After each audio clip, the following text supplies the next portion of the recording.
Hey guys, welcome back to my channel. Thank you so much for watching. I'm excited to jump in and show you what I got inside my July Boxycharm this month. I will put the weight, the dimensions, the variation, everything like that in the description box below.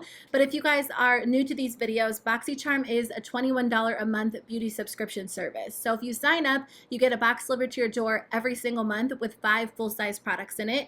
They do ship to the US and Canada, and I've heard they're working on international shipping. I hope it comes very soon so everybody can enjoy it because it is my favorite subscription box. I just love that you get so many new brands, so many new products. It's just a fun way to try and discover new makeup for an affordable price because the value of the box is usually over $100 and you're only paying $21. So if you're interested in the July box, if you like these products, you can actually get this box. And I like to mention that because sometimes you want to wait until there's like a really good box or something you really want to try. So if this one appeals to you, you can sign up and get it as your first box. I'll put a link in the description box below if you either want to sign up or get more information, but let's jump into it and see what they included in the box this month. Okay, the first thing in here is by the brand Note. I don't know if I've ever tried anything from this brand. I don't recognize the brand name, but this one is their Luminous Silk Compact Blush, and I got the shade 05 Desert Rose. So let me open it up. It says that this is meant for all skin types. Okay, so it comes in a black compact. It says Note on it, and I'm actually wearing a color like this today from Hourglass that I love. I've been into warm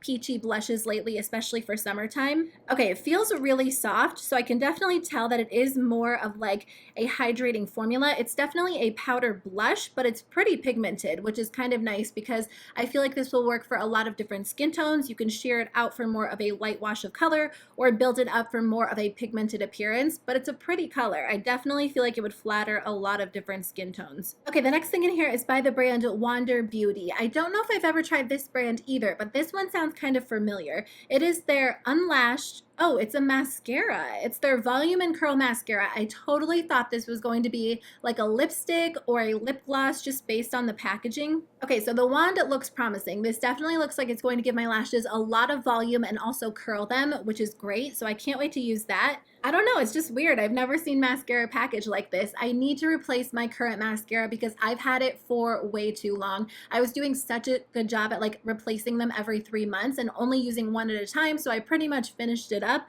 And I know not everybody sticks to that 3-month rule with mascara, but I'm a little bit strict just because my eyes get irritated really easily. So now that I have a new one, I can replace it. The third product is by the brand Chella, and I have gotten this brand either in a Boxycharm or an Ipsy bag in the past. I got like this highlighter pencil that was meant for highlighting under your brow bone, and it was really nice, but this is their Tantalizing Taupe Eyebrow Cream. Okay, so if you open it up, one side is an eyebrow brush, and this actually looks like a good brow brush. I'm so picky about my eyebrow brushes. It has to be like the perfect length, the perfect density, and this is actually very similar to my favorite one. And then the other side, it looks like it's a pomade in the bottom of the cap.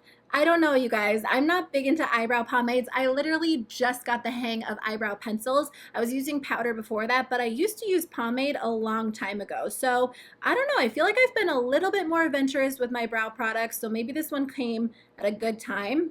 I mean, I like cool toned brow products, but this one might be a little bit too cool toned for me. I can't tell. Maybe it matches my brows well. It's hard to tell if you're not putting the product like directly on your brows. I feel like I'll probably stick with my brow pencils for now because I literally just got the hang of brow pencils and I'm just having fun with them. I don't know, brows are such a struggle for me that I feel like I'm not quite ready to switch it up yet. I mean, I'll try it out because who knows, maybe I'll be like in love with this product and it will be my new go-to. But what do you guys think of this? Are you into pomades or pencils or powders?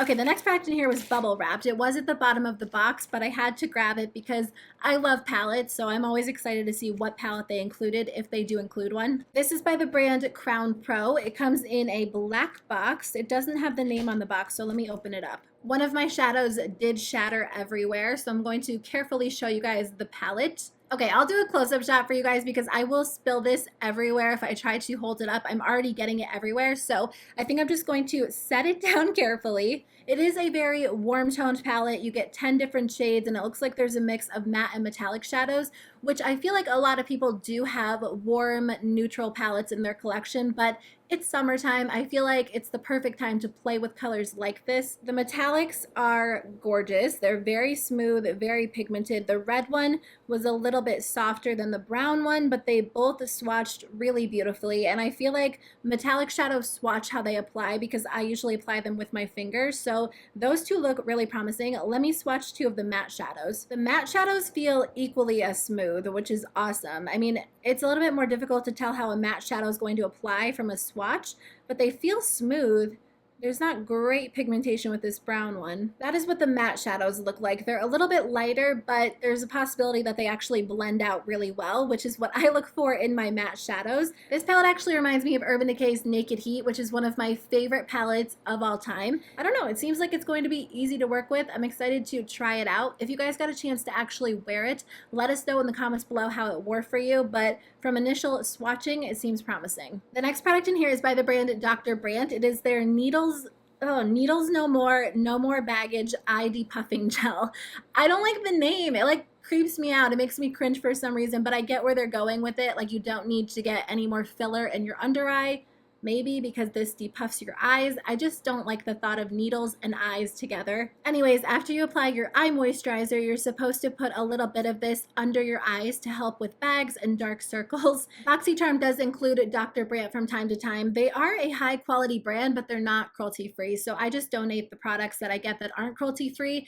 I feel like I get comments about that sometimes when I mention that. It's not a big deal. I use cruelty free products. If you don't, that's perfectly fine. I feel like this was a good box. I don't know if it was my absolute favorite. Last month's box was so good, and I feel like 2018 there have been some really good boxes. I will definitely use the eyeshadow palette, the mascara, and the blush. I'm totally excited about using those. I feel like the eyebrow product isn't something that I'm really interested in, and even if I did use Dr. Brandt, I'd probably pass this product along just because my eyes are so sensitive that I don't know if I'd want to chance it. So these two aren't my personal favorite, but I'm sure other people will enjoy them. What did you guys think of this month's box? Did you think it was a good one, a lousy one, a boring one? Let me know what you think in the comments below. But thank you guys so much for watching. I hope you enjoyed this video, and I'll see you guys on Monday with a new video. Bye.